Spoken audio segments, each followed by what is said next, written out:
Vadilo by ti, keby som si dala cíku? Vadilo!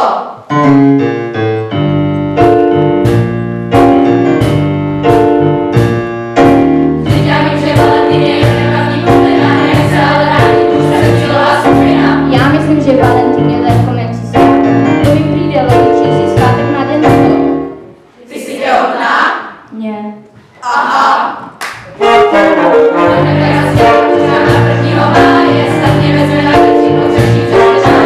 Dobře, moja rozumím, má je lepší svátek. Můj bratr je strašný debil, bývalý karafián.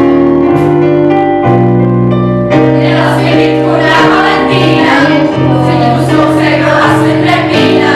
Každý rok prokládám mléčnou milkou, nehrý došel před malou chvilkou. Je tam Emeta. Bitku na Valentína, síru mám pokud, že mi nalámí vína.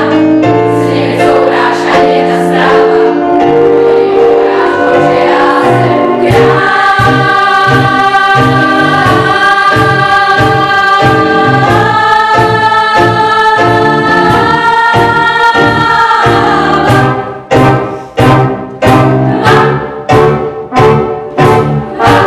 Vážně to musíš tak prežívat?